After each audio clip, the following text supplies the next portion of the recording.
মুহাম্মাদের একটি নামে এত প্রেমের ঢল, মুহাম্মাদের একটি নামে এত প্রেমের ঢল, জগৎ জুড়ে ভালোবাসার অবাধ কোলাহল, মুহাম্মাদের একটি নামে এত প্রেমের ঢল।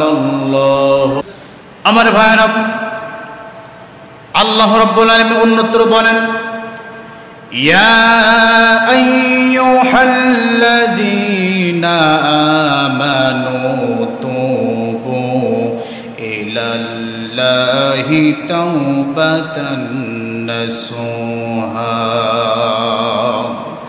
আল্লাহ রাব্বুল আলামিন বলেন, ইয়া আইয়ুহাল্লাযীনা আমানু, ও হে তোমরা যারা ঈমান এনেছো, তোমরা যারা ঈমানদার হয়েছো, মুমিন হয়েছো, তবু তোমরা তওবা করো ইলাল্লাহ, আল্লাহর কাছে তোমরা তওবা করো, তাওবাতান নাসুহা, উত্তম রূপে তোমরা আল্লাহর কাছে তওবা করো। আমার ভাইরা, আল্লাহ রাব্বুল আলামিন এই আয়াতে কারিমার ভিতরে দুনিয়ার সমস্ত মানুষদেরকে আল্লাহ ডাকলেন না, হিন্দু খ্রিস্টান বৌদ্ধদেরকে আল্লাহ ডাকলেন না। আল্লাহ রাব্বুল আলামিন শুধুমাত্র ঈমানদার যারা ঈমান এনেছে তাদেরকে আল্লাহ ডেকে বলছেন, শোনো ঈমানদারেরা, তোমরা যখন গুনাহ করবা, তোমরা আল্লাহর কাছে মাপ চাইবা, তাহলে বোঝা গেল ঈমান আনার পরেও মানুষ গুনাহ করবে। ঈমানদার হওয়ার পরেও, ঈমান আনার পরেও মানুষ গুনাহ করবে। যদি তা না হতো আল্লাহ রাব্বুল আলামিন ঈমানদারদেরকে ডেকে বলতেন না। ঈমানদারদেরকে যখন ডেকে বলছেন, তাহলে বোঝা গেল ঈমান আনার পরেও আপনার আমার কিছু গুনাহ হতে পারে কি পারে না? গুনাহ হতে পারে, স্বাভাবিক বিষয়, গুনাহটা হবে, গুনাহ হয়ে যাবে, নফসের তাড়নায়, শয়তানের কুমন্ত্রণায় আমরা গুনাহর দিকে ধাবিত হব, এটাই স্বাভাবিক। কিন্তু মাফ করে দিবেন কে? কে দেবেন? আল্লাহর কাছে তওবা করলে আল্লাহ মাফ করে দেবেন। আমার ভাইয়েরা, মনে করেন কোন একটা মানুষ সফরে গিয়েছে মরুভূমিতে। এই মরুভূমিতে সফরে যাওয়ার পরে তার সম্বল রয়েছে একটা উট। এই উট হলো মরুভূমির বাহন। মরুভূমিতে উট ছাড়া চলা সম্ভব নয়। এই উটটা দিয়ে, উটের পরে সে খাবার এবং পানি নিয়ে যখন মরুভূমি পাড়ি দেওয়ার জন্য তিনি যাইতেছেন, এমন সময় দেখা গেল প্রতিমধ্যে বিশ্রামের জন্য তিনি যখন একটা জায়গায় বেছে নিয়ে সেখানে বিশ্রাম করতেছেন, আর তার ওই উটটা তার পাশে রেখে দিয়েছেন। হাদিস থেকে বলছি, কিন্তু আমার ভাইয়েরা, এই উটটা পাশে রেখে, উটের পরে তার খাবার এবং পানি রয়েছে, কিন্তু পাশে রেখে যখন লোকটি ঘুমিয়ে গিয়েছে, তখন দেখা গেল আমার ভাইয়েরা, তখন দেখা গেল ঘুম থেকে ওঠার পরে দেখা গেল উটটা তার পাশে আর নাই। লোকটি মনে মনে চিন্তা করলো, হায় রে, আমার তো নিশ্চিত মরণ এখানে হবেই। তার কারণ হলো এই মরুভূমি থেকে বাহির হওয়ার কোনো রাস্তা, কোনো পথ আমার নাই। আমার ওই উটের পরে আমার খাদ্য আছে, পানি আছে, সব কিছু আছে। আমি খাদ্য না খাইতে পারলে পরে, পানি না খাইতে পারলে আমি তো মারা যাব, আমি তো বাঁচব না। এই চিন্তা করে বিষণ্ণ মন নিয়ে ওই লোকটি যখন আবার ওই জায়গায় ফিরে আসলো যেখানে সে বিশ্রাম নিচ্ছিল, এইখানে ফিরে আসার পরে সে যদি ওই উটটা আবার দেখতে পায়, নবীজি বলছে, সাহাবীরা রে, ওই উটটা দেখার পরে ওই বান্দাকে খুশি হবে না? সাহাবীরা বলছে, হ্যাঁ, অনেক খুশি হবে। তার কারণ হলো উটটি না পাইলে পরে তার মরণ এখানে নিশ্চিত ছিল, এই উটটি পাওয়ার পরে সে অনেক খুশি হয়ে যাবে। নবীজি বলছে, সাহাবী শোনো, বান্দা যখন গুনাহ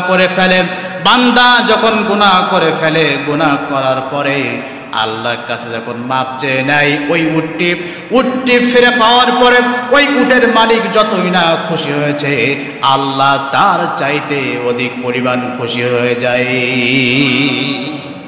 তওবা করলে খুশি হন কে? কে খুশি হন? আল্লাহ খুশি হয়ে যান। তওবা আমাদের করতে হবে। আমার ভাইরা, আল্লাহ রাব্বুল আলামিন দয়াটাকে, রহমতটাকে 100 টুকরা করেছিলেন। এই 100 ভাগ করে তানার কাছে 99 টুকরা ভালোবাসা, দয়া তানার কাছে রেখেছেন। আর একটি টুকরা ভালোবাসা, 1 ফোঁটা ভালোবাসা দুনিয়ার সমস্ত প্রাণীর ভিতরে আল্লাহ রাব্বুল আলামিন দান করেছেন। আমার ভাইরা, 1 ফোঁটা ভালোবাসার সিটি ফোঁটা আমরা পেয়েছি, আর আল্লাহর কাছে 99 ভাগ ভালোবাসা রয়েছে। এই 1 ভাগ ভালোবাসা পাওয়ার পরে মা তার সন্তানকে ছাড়া 1 মুহূর্ত চলতে পারে না, বাবা তার সন্তানকে ছাড়া 1 মুহূর্ত চলতে পারে না। আপনজনের জন্য প্রয়োজন হলে জীবনটা পর্যন্ত দিয়ে দেয়। আমার ভাইরা, একজন মা সন্তান প্রসব করার জন্য অনেক কষ্ট সহ্য করে। মেডিকেল সায়েন্স বলছে ওই কষ্টটা যদি কোনো পুরুষ মানুষের পরে দিত, ওই মানুষটি বাঁচত না। একটা মা একটা সন্তান প্রসব করার জন্য এত কষ্ট করে। আমার ভাইরা, এই সন্তানটাকে সে গর্ভধারণ করেছে, খাইতে পারে না, বসতে পারে না, উঠতে পারে না। এই সন্তানটাকে যখন এত কষ্ট করে প্রসব করে যখন এই সন্তানটা যখন কোলে তুলে নেয়, মা 10 মাসের গর্ভে ধারণের যন্ত্রণা আর সন্তান প্রসবের কষ্ট, মা ওই সন্তানের দিকে তাকানোর ফলে 1 নিমিষে তার মন থেকে দূর হয়ে যায়। যায় কি যায় না? আচ্ছা বলুন তো দেখি, আমাদের শরীরে কোনো ফোড়া হয়েছে, কি হয়েছে? ফোড়া হয়েছে। এই ফোড়াটার জন্য আমাদের যন্ত্রণা হচ্ছে।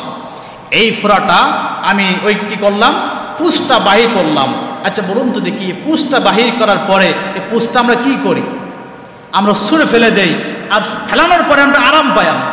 তাহলে বোঝা গেল ওই পুচের জন্য আমরা কষ্ট পাচ্ছিলাম, সেজন্য পুষটা বাহির করে ফেলে দিয়েছি, একটু আরাম আমরা পাচ্ছি।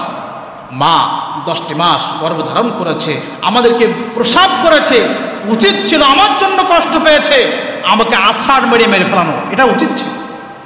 কিন্তু মা আমাকে দেখে তার সব কষ্ট ভুলে গিয়েছে।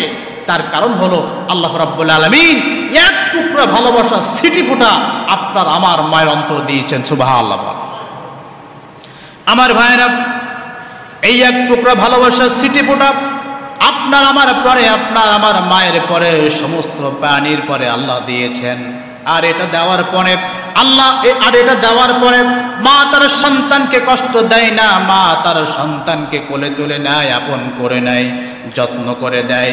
তাহলে বোঝা গেল মা সামান্য 1 ফোঁটা ভালোবাসা, সিটি ফোঁটা ভালোবাসা পাওয়ার পরে সন্তানকে যদি এত লালন পালন করে, এত বড় করে, এবার ভাবুন সন্তানটা বড় হলো, সন্তানটা মাকে কষ্ট দিল, কিন্তু আবার এই সন্তানটা ফিরে এসে যদি আবার মা মা বলে ডাক দেয়, সন্তান যে ব্যথা দিয়েছে, কষ্ট দিয়েছে, মা ডাক শোনার পরে মা কিন্তু সবকিছু ভুলে যায়। তাহলে সামান্য ভালোবাসা পাওয়ার পরে মা যদি এত ভালোবাসা আপনার আমার জন্য দেখাতে পারে, একটি বার কি চিন্তা করে দেখেছেন যে আল্লাহর কাছে 99 ভাগ ভালোবাসা রয়েছে, যে আল্লাহর কাছে সেই আল্লাহর দয়া, আল্লাহর ভালোবাসা কত বড়, আল্লাহর ভালোবাসা কত বড়। সামান্য একটু ভালোবাসা আমরা পেয়েছি, এই ভালোবাসা আমরা দেখাই, কিন্তু আল্লাহর কাছে 99 ভাগ ভালোবাসা, তার কাছে কত ভালোবাসা আল্লাহ রেখেছেন। আল্লাহু আকবার। আমার ভাইয়েরা, হযরত মুসা আলাইহিস সালাতু ওয়াস সালামের জামানায় মিশরের জমিনে 40 বছর যাবত কোনো বৃষ্টি হয় না, 40 বছর যাবত কোনো পানি হয় না। আল্লাহর নবী মুসা আলাইহিস সালাতু ওয়াস সালাম 60,000 লোককে নিয়ে একটি বিশাল মরুপ্রান্তরে চলে গেলেন। আল্লাহর কাছে হাত তুলে বলছে, আল্লাহ রে, এই যে মরুপ্রান্তরে আমরা এসেছি তার কারণ হলো 40 বছর যাবত এই মিশরের ময়দানে আপনি বৃষ্টি দেন না, বৃষ্টি না হওয়ার কারণে নদীগুলো শুকিয়ে যাচ্ছে, গাছগুলো মরে সব নষ্ট হয়ে যাচ্ছে, প্রাণীগুলো পানির অভাবে মারা যাচ্ছে। ওগো রব্বুল আলামিন, আপনি এই মিশরের জমিনে বৃষ্টি বর্ষণ করে দেন, বৃষ্টি নাজিল করে দেন।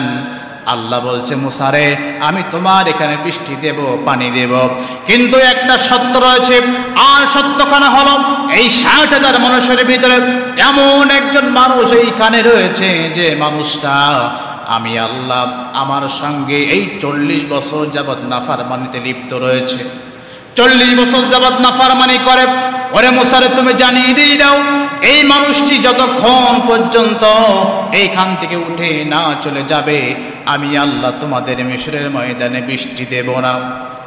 মুসা বলছে, আল্লাহ রে, এই 60,000 মানুষ এখানে রয়েছে, আমি তো তাকে চিনি না, তাকে আমি উঠে যেতে বলবো কি করে?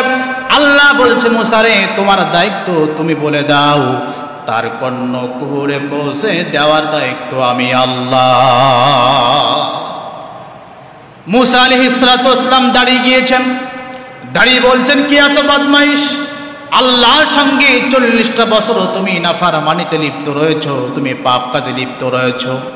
তুমি যদি এখান থেকে বাহিরে না চলে যাও, এই ময়দান তুমি যদি ছেড়ে না চলে যাও, এই মিশরের ময়দানে আল্লাহ বৃষ্টি দেবেন না। তুমি এখান থেকে চলে যাও, এখান থেকে তুমি চলে যাও।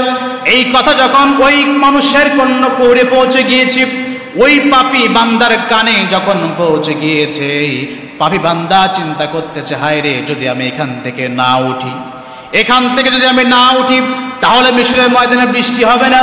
বৃষ্টি না হলে পরে সমস্ত মানুষগুলো, প্রাণীগুলো তারা কষ্ট পাবে। আবার যদি এখান থেকে আমি উঠে যাই, এই 60,000 মানুষ আমার দিকে তাকিয়ে থাকবে, হায় রে। এই সে বদমাইশ লোক, যে বদমাইশ লোকটি 40 বছর যাবত আল্লাহর সঙ্গে নাফরমানি করেছে, যার জন্য আমরা এত কষ্ট পেয়েছি। আমি যদি এখানে বলি আজকের ফজরের নামাজকে পড়ে এখান থেকে বাহিরে চলে যান, যদি আমি এটা বলি আর যদি কেউ উঠে বাহিরে চলে যায়, সমস্ত মানুষগুলো কিন্তু তার দিকে তাকিয়ে থাকবে, হায় রে, ফজরের নামাজটাই পড়ে নাই, এখান থেকে চলে যাচ্ছে। ঠিক তেমনি ওই বান্দা চিন্তা করতেছে, হায় রে, আমি যদি এখান থেকে উঠে যাই, সমস্ত মানুষগুলো তো আমার দিকে তাকাবে, আমি লজ্জা পেয়ে যাব। আমার ভাইরা, হাত তুললেও মানুষ বুঝবে, হায় রে, এই তো সে গুনাহগার হাত তুলেছে। আবার যদি চোখ দিয়ে পানি পড়ে, তাহলে বুঝবে, হায় রে, এই সেই গুনাহগার যে গুনাহ করেছে। লোকটি হাত তুলল না, লোকটি চোখ দিয়ে পানি পড়ল না, বরং অন্তর দিয়ে কলিজা দিয়ে আল্লাহকে ডাক দিয়েছে, আল্লাহ রে, ওগো রব্বুল আলামিন, আমি না বুঝে 40টা বছর যাবত আমি নাফরমানি করেছি, গুনাহ করে ফেলেছি। ওগো রব্বুল আলামিন, আমার জন্য সমস্ত প্রাণীগুলো কষ্ট পাচ্ছে। ওগো রব্বুল আলামিন, এখান থেকে উঠলে পরে সমস্ত মানুষগুলো আমাকে ঘৃণার চোখে দেখবে, ঘৃণার চোখে তাকাবে, আমি এখান থেকে উঠবো কি করে? ওগো রব্বুল আলামিন, আমি গুনাহ করে ফেলেছি, আমাকে তুমি ক্ষমা করে দাও। এইভাবে যখন আল্লাহকে বলছে, আল্লাহ রাব্বুল আলামিন আসমান থেকে বৃষ্টি নাজিল করেছেন। এবার মুসা বলছেন, আপনি বলেছিলেন না উঠলে বৃষ্টি দেবেন না, কিন্তু এই 60,000 মানুষ থেকে তোকে ওখান থেকে উঠে চলে গেল না। আল্লাহ বলছে, মুসা রে, যার জন্য এই 40 বছর যাবত আমি বৃষ্টি বর্ষণ করেছিলাম, সেই বান্দাটা আমার কাছে তার মনটা দিয়া, তার দিলটা দিয়া, তার কলিজাটা দিয়া আমি আল্লাহর কাছে এমন ভাবে তওবা করেছে, আমি আল্লাহ তার তওবাটাকে কবুল করে নিয়েছি, আর তার গুনাহ মাফ করে দিয়েছি। মিশরের জমিনে আমি বৃষ্টি বর্ষণ করে দিয়েছি।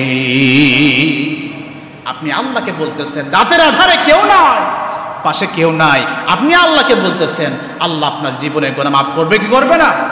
করবে। কিন্তু আপনাকে আগে খাঁটি তওবাটা করা দরকার আছে না নাই? আমরা তো তওবা করি মুখে মুখে, মোটামুটি সুন্দর তওবা আমরা করে যাই, কিন্তু তওবা করতে হবে কি দিয়ে? মন দিয়ে তওবা করতে হবে। আমার ভাইয়েরা, আপনি কত বড় গুনাহ করেছেন, আপনি কত বড় পাপী হয়েছেন, মনে রাখবেন, আপনার পাপ যদি বিশাল হয়, মনে রাখবেন আল্লাহ রাব্বুল আলামিনের দয়া রহমত তার চাইতে কোটি কোটি গুণ বেশি। আল্লাহর দয়া, আপনি আল্লাহকে একবার ডাক দেন না, মন দিয়ে আল্লাহকে ডাক দেন না, আল্লাহ আপনার তওবাকে কবুল করবে। সুবহানাল্লাহ বলেন। আমার ভাইরা, আল্লাহর নবী সাহাবী হযরত ওমর রাদিয়াল্লাহু আনহু রাস্তা দিয়ে চলতেছেন, এমন সময় তিনি দেখতে পেয়েছেন রাস্তার পাশে এক যুবক হাওমাও করে ক্রন্দন করতেছেন। যুবকটা এমন ভঙ্গিমায় কাঁদতেছে, যুবকটা এমন ঢঙে যুবকটা ক্রন্দন করতেছে, যে যুবকের কান্না দেখে হযরত ওমর নিজেকে কন্ট্রোল করতে পারলেন না, তার চোখ দিয়ে টপ টপ করে পানি পড়তেছে। যুবকের কান্না দেখার পরে টপ টপ করে পানি পড়তেছে। ওমর বলছে, যুবক রে, তুমি কাঁদছো কেন? তুমি কি কারণে কাঁদছো? তোমার কিসের অভাব হয়েছে? তোমার কি কে হারিয়ে গিয়েছে? তোমাকে কে বকা দিয়েছে? বলো তো দেখি। যুবক বলছে, ভাই ওমর রে, আমাকে কেউ কষ্ট দেয় নাই, আমার কিছু হারিয়ে যায় নাই, আমার কোনো সমস্যা হয় নাই। ভাই রে, আমি এমন একটা গুনাহ করে ফেলেছি, এমন একটা পাপ কয়েকদিন আগে আমি করে ফেলেছি, আমার মনে হয় এই রকম পাপ আসমানের নিচে জমিনের উপরে আর কেউ করে নাই। আমার মতো এরকম গুনাহ আর কেউ করে নাই। আমার মনে হচ্ছে এই পৃথিবীর সবচেয়ে বড় গুনাহগার আমি হয়েছি। হযরত ওমর বলছে, শোনো, তুমি নিরাশ হয়ে যাও না, লা তাকনাতু মির রাহমাতিল্লাহ, আল্লাহর রহমত থেকে তুমি নিরাশ হয়ে যেও না। মনে রাখবা আল্লাহর রহমতটা অনেক বড়। তুমি চলো চলো আল্লাহর নবীর দরবারে যাওয়ার পরে আল্লাহর নবীরকে সমস্ত ঘটনা তুমি খুলে বলবা। আল্লাহ রাব্বুল আলামিন হয়তো তোমার আল্লাহর নবী হয়তো তোমার তওবার দরজার পথ তোমাকে দেখিয়ে দিবে, তুমি তওবা করে নিও। হযরত ওমর রাদিয়াল্লাহু আনহু যুবকটাকে সঙ্গে নিয়ে কাঁদতে কাঁদতে, যুবক কাঁদে, হযরত ওমর কাঁদে, কাঁদতে কাঁদতে যুবকটাকে বাইরে রেখে আল্লাহর নবীর দরবারে যে হযরত ওমর বলছে, ইয়া রাসূলুল্লাহ, ইয়া হাবিবাল্লাহ, আমি এসেছি, আমি আপনার ওমর এসেছি। নবীজি বলছে, ওমর তুমি কাঁদছো কেন? কি কারণে তুমি কাঁদছো? আল্লাহর নবীর কথা শুনে হযরত ওমর ডেকে বলছে, ইয়া রাসূলুল্লাহ, ইয়া হাবিবাল্লাহ, আমি আমার নেতা দেখে আমি ওমর, আমি কি আর নিজেকে কন্ট্রোল করতে পারলাম না।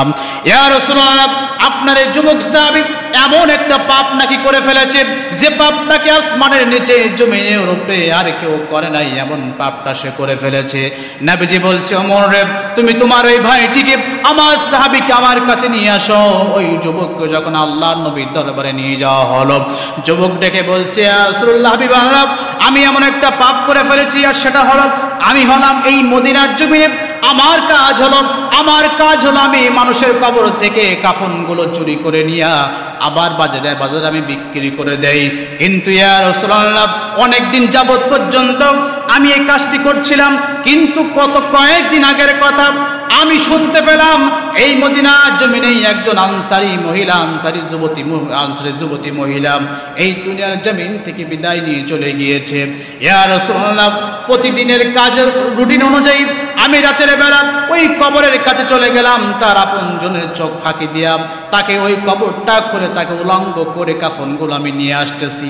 কাফনের কাপড়টা নিয়ে আমি যখন উপরে উঠলাম, আমার মনে কুমন্ত্রণা জাগলো, শয়তান আমাকে কুমন্ত্রণা দিল, হায় রে যুবক রে, কি তুমি করলাম জীবনে, কি তুমি পাইলা? তুমি কি কাফনের কাপড় নিয়ে তুমি শান্ত থাকবা? তাকে দেখো না, এই চাঁদনি রাতে কবরের ভিতরে থেকে তুমি যে মহিলাটির কাপড়টা তুমি খুলে নিয়েছো, তাকে দেখো না, মহিলাটা কত সুন্দর, কত সুশ্রী মহিলা। সাহাবী বলছে, ইয়া রাসূলুল্লাহ, আমি আমার নজরের মহিলার দিকে একবার দৃষ্টিপাত করলাম, আমি দৃষ্টিপাত করার কারণে আমার আরো মনে কুমন্ত্রণা জাগলো, হায় রে, ওরে যুবক রে, এরকম মহিলা তুমি তো জীবনে দেখো নাই। তুমি চাইলে পরে এই কবরের ভিতরে নির্জন জায়গায়, তোমার আশেপাশে কেউ নাই, তুমি চাইলে পরে এই মহিলার সঙ্গে তুমি জেনায় লিপ্ত হতে পারো, কোনো অসুবিধা তোমার নাই, তোমাকে কেউ বাধা দেবে না। এমনকি যে যার সঙ্গে তুমি জেনা করতেছো, যাকে তুমি ধর্ষণ করতেছো, এই মহিলাটাও তোমাকে বাধা প্রদান করতে পারবে না।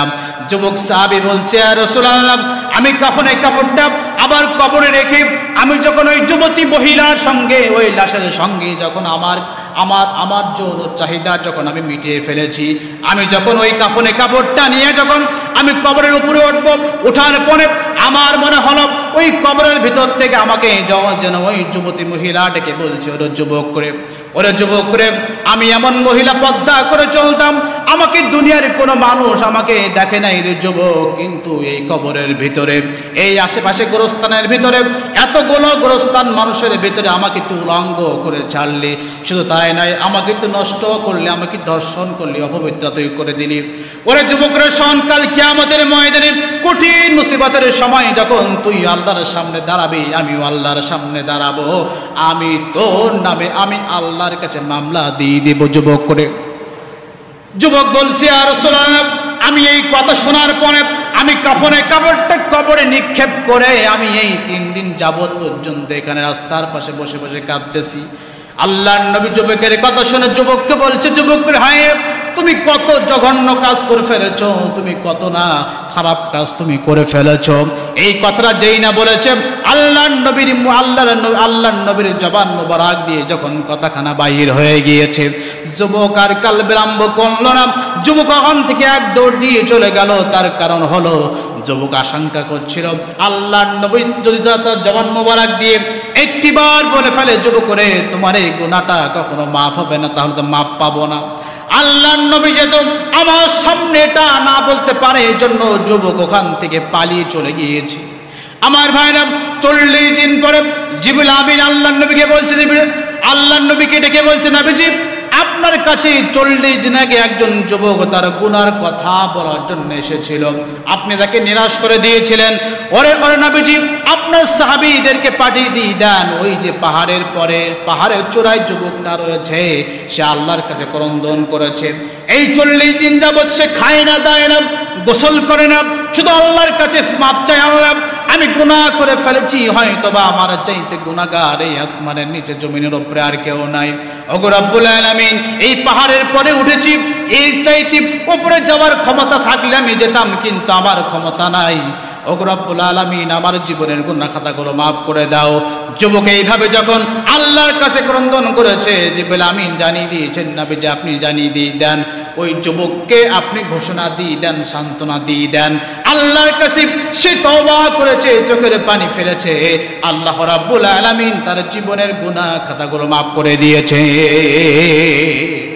এজন্য ভাই গুনাহ হতে পারে, স্বাভাবিক, যে কোনো বিষয় গুনাহ হতে পারে, টুকটাক চলার পথে হতে পারে, কিন্তু আপনাকে মাপ চাইতে হবে কার কাছে? আল্লাহর কাছে আপনাকে মাপ চাইতে হবে। এবার আসুন, এই যে তওবাটা আমরা করব, কিভাবে করব? তওবা কিন্তু সত্য বলি আছে, শুধুমাত্র আস্তাগফিরুল্লাহ পড়লেন এটার নাম তওবা নয়। তওবা কিন্তু সত্য আছে, এই সত্য অনুযায়ী তওবা করলে কবুল করবেন কে? 1 নম্বর সত্য হলো, আপনি যে পাপ কাজটি করতেছেন, আপনি বুঝতে পারার পরে ওই পাপ কাজটি সঙ্গে সঙ্গে আপনাকে বন্ধ করতে হবে। কি করতে হবে? বন্ধ করতে হবে। আপনি ঘুষও খাচ্ছেন, আবার তওবা করতেছেন, তাসবিহ গুনতেছেন।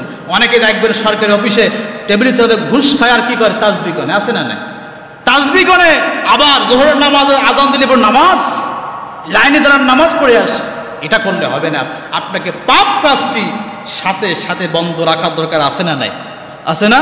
এমন মানুষও দেখেছি আসরের নামাজ পড়ে, আমি দেখেছি আসরের নামাজ পড়ে হাতে একটা ব্যাগ নিয়ে কান্নাকাটি, সে কি একটা অবস্থা, তারপরে নামাজ পড়ে হাতে একটা ব্যাগ নিয়ে সুদের টাকা তুলতে যায় দোকানে, এমন মানুষ আছে না? নাই, আমি দেখেছি। আপনাদের এলাকায় নাও থাকতে পারে, কিন্তু আমি দেখেছি ও নামাজ পড়ে বাঁচত, আবার সুদের টাকা তুলতে যায়, আবার দিন একবার করে ব্যাগ নিয়ে চলে যায়। আচ্ছা বলুন তো দেখি, এই যে পাপ কাজ বন্ধ করলো না, পাপ কাজ বন্ধ না করে আল্লাহর কাছে মাপ চাচ্ছে, এই মাপ চাওয়ার কোনো কাম আছে? কোনো লাভ আছে? কোনো লাভ নাই। 2 নম্বর হলো, আপনার গুনাহ হওয়ার পরে আপনাকে অনুতপ্ত হতে হবে। কি হতে হবে? অনুতপ্ত। হায় রে, আমি তো গুনাহ করে ফেলেছি। কিন্তু দেখবেন বর্তমান সময়ে গুনাহ করার পরে অনুতপ্ত তো দূরের কথা, মানুষ গুনাহটা স্বীকার পর্যন্ত করতে চায় না। একটা মানুষ আপনার সামনে ভুল করতেছে, আপনি তাকে বলতেছেন ভাই তুমি ভুল করতেছে কেন? সে দেখবেন ওর কাজটা তো ভুল, কিন্তু ওটা ভুল না এইটা প্রমাণ করার জন্য ব্যস্ত হয়ে যাবে। ঠিক না বলেন? যে আমার কাজটা ভুল না, ও কিন্তু ভুল করতেছে জানে, কিন্তু প্রমাণ করতে চায় যে আমি ভুল কাজ করি না। কিন্তু 2 নম্বর সত্য হলো, আপনাকে ভুল কাজ আপনি করতেছেন, আপনাকে আল্লাহর কাছে অনুতপ্ত হতে হবে, নিজে নিজে অনুতপ্ত হতে হবে।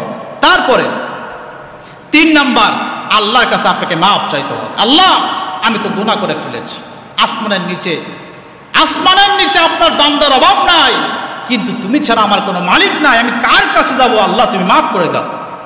আল্লাহর কাছে এমনভাবে মাফ চাইলে পরে আল্লাহ মাফ করে দিবেন। আর 4 নম্বর হলো, যদি এই গুনাহটা কোনো বান্দার হক সম্পর্কিত হয়, ততক্ষণ পর্যন্ত আল্লাহ মাফ করবেন না যতক্ষণ পর্যন্ত না ওই বান্দা আপনাকে মাফ না করে দেয়। বান্দা যতক্ষণ পর্যন্ত মাফ না করবে, আল্লাহ রাব্বুল আলামিন আপনাকে মাফ করে দেবেন। আমার ভাইয়েরা, আল্লাহ নবী বলছে সাহাবীরা শোনো, কিয়ামতের ময়দানে কারা গরিব হবে, কারা ফকির হবে তোমরা কি জানো না? কি সাহাবীরা শোনো, কিয়ামতের ময়দানে তারা গরিব হবে বেশি, ফকির হবে বেশি। যারা দুনিয়ার জমিনে অটাল ভাবে সম্পদ দান করেছে, নামাজ পড়েছে, রোজা রেখেছি, সব করেছে, হজ করেছি, কিন্তু ওই যে দুনিয়ার জমিনে বান্দার হকটা নষ্ট করেছে, এই বান্দার হক নষ্ট করার পর যখন কিয়ামতের দিন উঠবে, এই বান্দাটা তার তো আর সে মানুষকে পরিশোধ করতে পারবে না। ওইখানে তো টাকার কোনো মূল্য নাই, জমির কোনো মূল্য নাই। এখন কি করা হবে? যে বান্দাটা মানুষের সম্পদটা মেরে খেয়েছে, মানুষের হকটা মেরে খেয়েছে, এই হকটা শোধ করার জন্য ওই বান্দা তার আমলনামা থেকে ভালো ভালো আমলগুলো দিয়ে দেবে। এমন সময় দেখা যাবে ভালো আমলগুলো দিতে দিতে কোনো আমল আর টান নাই। এবার কি করবে? যার হক নষ্ট করেছিল এবার বলা হবে, ভাই তুমি যে গুনাহগুলো করেছিল এই গুনাহগুলো আমার মাথার পরে চাপিয়ে দিয়ে দাও। এখন দেখা গেল কিয়ামতের ময়দানে দুনিয়ায় আপনি অনেক কিছু করেছেন, আমল করেছেন, কিন্তু কিয়ামতের দিন দিতে দিতে আপনার সব শেষ, তারপরে অন্যের যে পাপগুলো আছে আপনার মাথার পরে চাপিয়ে দেওয়া হবে। একটিবার চিন্তা করুন, এর চাইতে অভাবী গরিব কি আর কেউ থাকতে পারে? আপনার 2 বিঘা সম্পত্তি আছে, সম্পত্তিটা আমি নিয়ে নিলাম এবং আমার যা ঋণ আছে আপনার নামে লেখাই দিলাম, তাহলে কি অবস্থা হবে? বর্ডারও খুঁজে পাবেন না পালানোর জন্য আপনি। তাহলে বোঝা গেল কিয়ামতের ময়দানে তারা হবে সবচাইতে গরিব যারা দুনিয়ার জমিনে আল্লাহ মানুষের হক মেরে খেয়েছে। এই মানুষের হক আবার 2 প্রকার। 1 নম্বর হক হলো আর্থিক হক। কিসের হক? কথা বলেন। আপনাদের মনে ঈদের দিন খেয়ে কষ্ট হয়ে গেছে নাকি? আমার অবস্থা খারাপ, খাইনি কিন্তু কষ্ট হয়ে গেছে, বেশি কিন্তু খাইনি। এখানে আমাকে ভাত খাওয়ানোর চেষ্টা করা হয়েছিল, বাড়িতে দুপুরবেলা আমি কিছু খেলাম না, কিন্তু আসলে আমার অবস্থা খারাপ। কিন্তু 1 মাস রোজা রাখা তো একটু সমস্যা হয়ে যাচ্ছে। আপনার তো এমনটা কোনো ব্যবস্থা মনে নেই। এবার আসুন, 1 নম্বর হলো বান্দার হক 2 প্রকার। 1 নম্বর হলো আর্থিক হক। কিসের হক? আর্থিক হক। আমি যে কথাগুলো বলি, আমি শুধু বলে গেলাম আপনারা শুনবেন, এটা করলে হবে না, আমার কথাগুলো বুঝতে হবে। আমি শুধু ফাঁকা মাঠে গোল দেওয়ার মতো লোক আমি না, আমার কথাগুলো বুঝতে হবে। তাহলে 1 নম্বর হলো আপনাকে 1 নম্বর আল্লাহ বান্দার হক 2 প্রকার। 1 নম্বর হলো আর্থিক হক। কিসের হক? আর্থিক হক। অর্থাৎ কারো কাছ থেকে আপনি জমি মেরে নিয়েছেন, কারো কাছ থেকে আপনি অন্যভাবে টাকা নিয়েছেন, আপনি কারো কাছ থেকে 1 বিঘা সম্পত্তি আয় কাটতে কাটতে মোটামুটি সে একটা শৈল্পিক সৌন্দর্য আপনি করেছেন। হ্যাঁ, বোলাকের সময় কি আসলে হয়? শৈল্পিক সৌন্দর্য হয়, মোটামুটি কাটতে কাটতে মোটামুটি লাইন সাবা হয়, কি হয় না? অনেক সময় দেখা যায় আইলি নেই, কি নেই? আইলি নেই, এমনটা হয়ে যায়। এইরকম মানুষের অর্থ আপনি মেরে খেয়েছেন। এই হকটা হলো আল বান্দার 1 নম্বর হক। এইটা আপনাকে মাপ পাইতে গেলে, এইটাকে দুনিয়ার জন্য মাপ পাইতে গেলে আপনাকে 1 নম্বর কাজ করতে হবে, যার আপনি অর্থটা নিয়েছেন, যার জমি নিয়েছেন, এই টাকাটা, এই অর্থটা, এই জমিটা তাকে ফেরত দিতে হবে। কি করতে হবে? ফেরত দিতে হবে। 1 নম্বর শর্ত।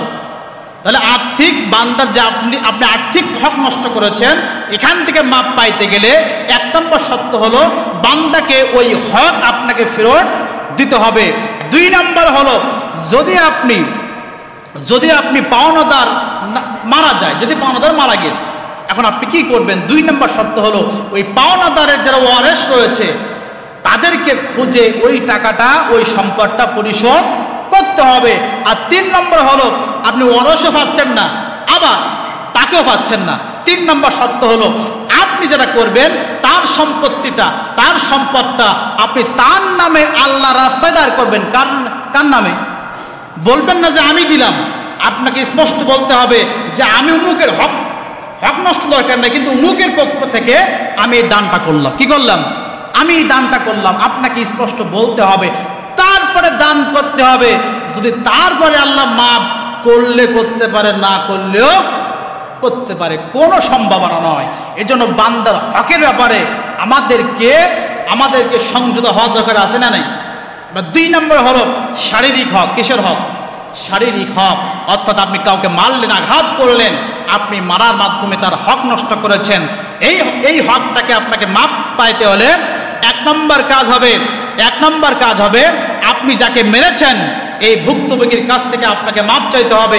2 নম্বর হলো আপনি যাকে যেখানে মেরেছেন বলতে হবে, ভাই আমি এই জায়গাটা আমি বাহির করলাম, মনে কেন আপনি কারো পিঠে লাথি মেরেছেন। আপনি বলবেন যে ভাই তোমাকে পিঠে লাথি মারিলাম, এই নাও পিঠ, তুমি লাথি মারো। লাথি মারো তুমি, সে মারতেও পারে, নাও মারতে পারে, কিন্তু তার কাছে আপনাকে যেতে হবে। তার কারণটা হলো আপনি তার বান্দার হক নষ্ট করেছেন। তারপরে এবার আসুন, এই যে আমি বললাম যে আপনি কাউকে মারলে আবার এই মারটা আপনাকে খাইতে হবে, তারপরে বান্দার হক শোধ হবে, এ সম্পর্কে দলিল একটা আমরা নিয়ে যাই। আল্লাহ নবী যখন শেষ মুহূর্তে এসে আল্লাহ নবী বলছে, সাহাবীরা শোনো, আমি তো দুনিয়ার জমিন থেকে একদিন চলে যাব, তাহলে আমি ওফাত দিয়ে চলে যাব, তাহলে আমার কাছ থেকে তোমরা কোনো হকদার আছো কিনা, যে আমি তোমাদের কাউকে কষ্ট দিয়েছি কিনা একটু বল।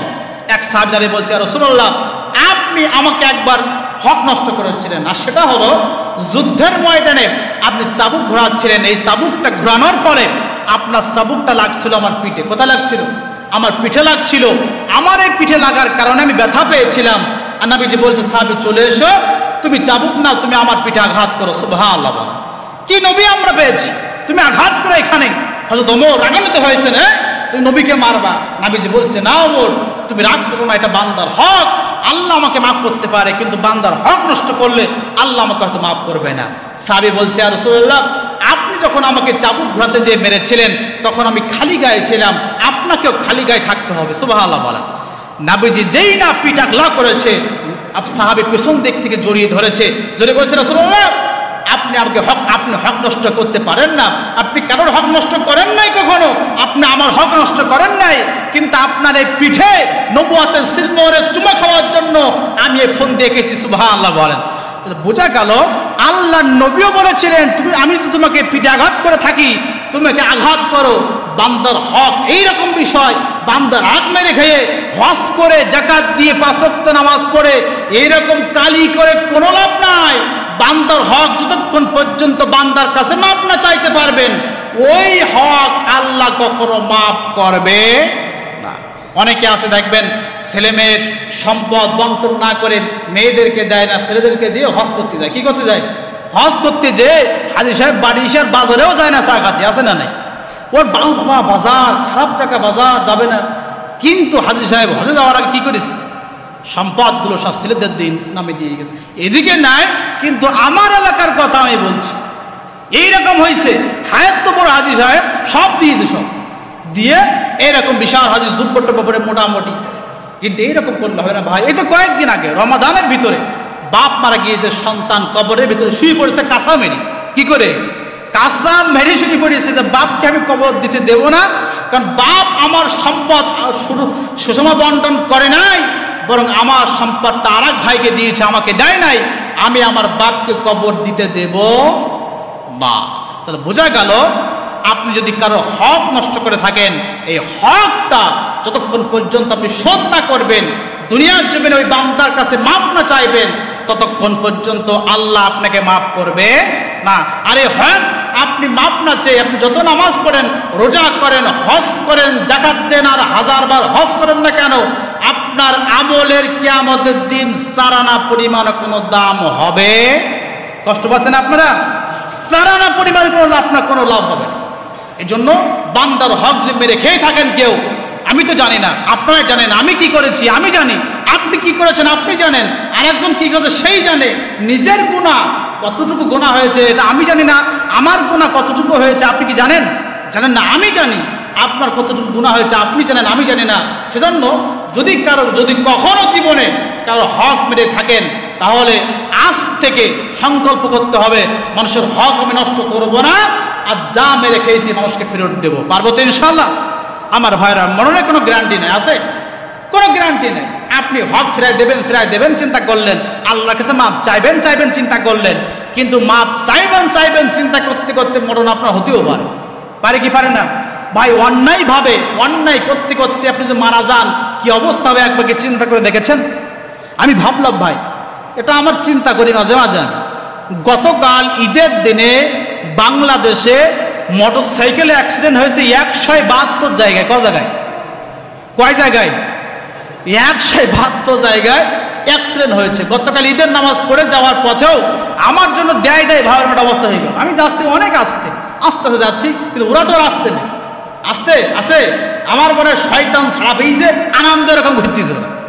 হ্যাঁ, এখন এইরকম এই যে করতেছে ভাই। আবার দেখেন, আমি আস্তে দেখলাম জুমার দিন মুসলমানের সন্তান বক্স বাজিয়ে সে কি উল্লাস। আমার মনে হয় কোনো ভালো ঘরের সন্তান, কোনো ভালো বাবা জন্ম দেওয়ার সন্তান এরকম বক্স নিয়ে গাড়িতে উঠে আনন্দ করতে করতে, পাপ করতে করতে রাস্তা দিয়ে চলতে পারে? রাস্তা দিয়ে চলতে গেলে আপনাকে উজু করে দোয়া কালাম পড়ে আপনাকে রাস্তায় চলতে হবে, এটা শিক্ষা দিয়েছেন। কিন্তু আমরা চলতেছি পেশাব করে। মনে হয় এই এলাকার সন্তানগুলো অনেক ভালো, ঠিক কিনা বলেন? এলাকার সন্তানগুলো অনেক ভালো। আপনাদের সন্তানগুলোকে যা হয়ে গেছে গেছে, এইরকম পাপের ভেতরে আপনার নিমজ্জিত হতে দেবেন না, দেবেন না ভাই। গতকালকে ঈদের ময়দানে একটা কথা বলতে ভুলে গিয়েছিলাম। ওই সময় আমি চিন্তা করতেছিলাম কি বলবো, মনেই পড়ে না। এখন আজকে মনে পড়ছে আমার সকালে। সেটা হলো, দেখেন, গতকাল ঈদের ময়দানে আমরা কি কোনো হিন্দুকে দেখতে পেয়েছি?